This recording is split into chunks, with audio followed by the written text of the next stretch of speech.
دوستوں، تراویح کی رکعتوں کے بارے میں فرقہ اہل حدیث کا دھوکہ نمبر 7 لے کر ہم آپ کے سامنے حاضر ہوئے ہیں۔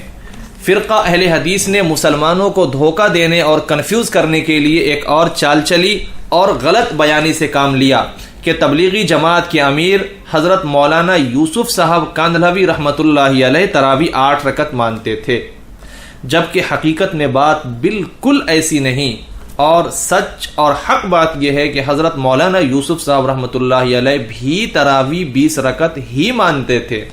اس بات کے دلائل بتانے سے پہلے ہم یہ بتانا مناسب سمجھتے ہیں کہ آخر ڈوبتے ہوئے فرقہ اہل حدیث کو وہ کون سا تنکا ہاتھ لگا، ڈوبتے ہوئے اہل حدیث فرقے کو وہ کون سا تنکا ہاتھ لگا جس کی وجہ سے انہوں نے یہ شور مچایا کہ مولانا یوسف صاحب رحمۃ اللہ علیہ تراویح 8 رکعت مانتے تھے۔ تو وہ ہے حیات الصحابہ نامی کتاب کی ایک ضعیف حدیث، جی ہاں ضعیف حدیث، جس میں حضرت ابی بن کعب رضی اللہ تعالی عنہ کا واقعہ ہے کہ انہوں نے ایک رات اپنے گھر کی عورتوں کو 8 رکعت نماز پڑھائی اور بس۔ اس روایت کے راوی عیسیٰ بن جاریہ اور یعقوب کمی ہیں، جس پر محدثین نے جروحات نقل کر رکھی ہے۔ اس کے لیے رجال کی کتابیں دیکھی جا سکتی ہے۔ یہاں مولانا یوسف صاحب رحمۃ اللہ علیہ نے صرف ایک حدیث لکھی، یہ ان کا مسلک نہیں، یہ ایک عام آدمی، ادنا سی عقل رکھنے والا آدمی بھی سمجھ سکتا ہے، ورنہ کل کھڑے ہو کر کوئی یہ کہہ دے گا امام بخاری رحمۃ اللہ علیہ کے بارے میں کہ ان کا مسلک کھڑے ہو کر پیشاب کرنا تھا، کیوں؟ حدیث جو لائے۔ اسی طریقے سے کوئی یہ کہہ سکتا ہے امام بخاری رحمۃ اللہ علیہ کا مسلک جوتے پہن کر نماز پڑھنا تھا، کیوں؟ حدیث جو لائے۔ کل اسی طریقے سے یہ بھی کوئی کہہ سکتا ہے کہ امام احمد بن حنبل رحمۃ اللہ علیہ کا مسلک نماز میں ترک رفع تھا، کیوں؟ اپنی کتاب میں ترک رفع کی حدیث جو لائے۔ تو ظاہر سی بات ہے کوئی محدث حدیث نقل کر دے تو یہ ان کا مسلک نہیں ہو جاتا۔ تو بات بالکل واضح ہو گئی کہ 8 رکعت تراویح پڑھنا یہ حضرت مولانا یوسف صاحب رحمۃ اللہ علیہ کا مسلک نہیں تھا۔ حضرت مولانا یوسف صاحب رحمۃ اللہ علیہ 20 رکعت تراویح پڑھتے تھے اور یہی ان کا مسلک تھا۔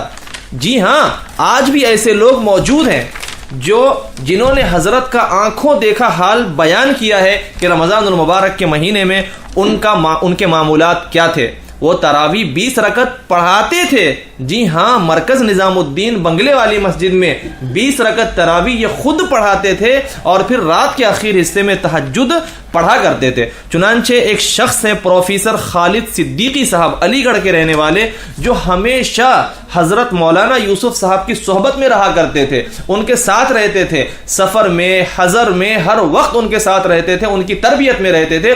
انہوں نے بھی اس بات کو بیان کیا ہے کہ حضرت مولانا یوسف صاحب رحمۃ اللہ علیہ اہل سنت والجماعت کے لوگوں کی طرح 20 رکعت ہی تراویح پڑھا کرتے تھے۔ اسی طریقے سے ایک کتاب ہے ہمارے سامنے، تذکرہ امیر تبلیغ، یہ دیکھیں کتاب ہے تذکرہ امیر تبلیغ۔ اس کتاب کے صفحہ نمبر 105 پر حضرت کے بارے میں یہی لکھا ہوا ہے کہ حضرت کا معمول رمضان المبارک کے مہینے میں یہی تھا کہ عشاء کی نماز اور تراویح خود پڑھاتے تھے۔ جی ہاں، عشاء کی نماز اور تراویح خود پڑھاتے تھے۔ پھر اس کے بعد نیچے لکھا ہوا ہے کہ تہجد کی نماز رات کے آخری حصے میں سحری کے وقت پڑھتے تھے۔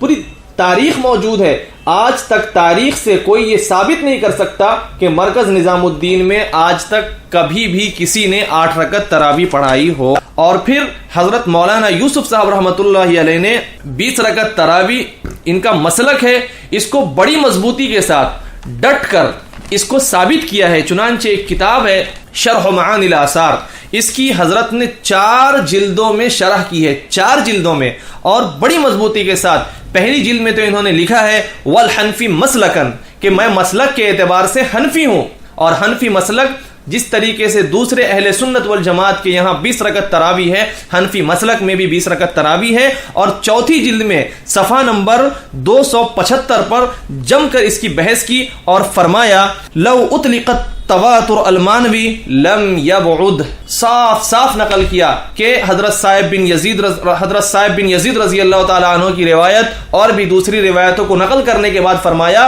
کہ 20 رکعت تراویح پر اگر یہ کہا جائے کہ تواتر مانوی ہے تو پھر یہ بات بالکل بے جا نہ ہوگی۔ تواتر مانوی مطلب یعنی یہ کہ خاموشی کے ساتھ پوری دنیا کے مسلمان شروع زمانے سے اسی طرح عمل کرتے چلے آئے ہیں۔ تو یہ بات بالکل واضح ہو گئی کہ مولانا یوسف صاحب رحمۃ اللہ علیہ کا مسلک 20 رکعت تراویح پڑھنا تھا، جس طریقے سے دوسرے اہل سنت والجماعت کے لوگ 20 رکعت تراویح پڑھتے ہیں۔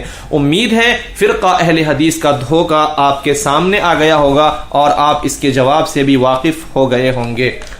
بس دعا ہے کہ اللہ رب العزت پوری امت کی ایسے فرقے سے حفاظت فرمائے جو فرقہ بے دلیل ہو کر ڈوبنے لگ جاتا ہے تو ڈوبتے ڈوبتے کسی نہ کسی تنکے کا سہارا لے لیتا ہے۔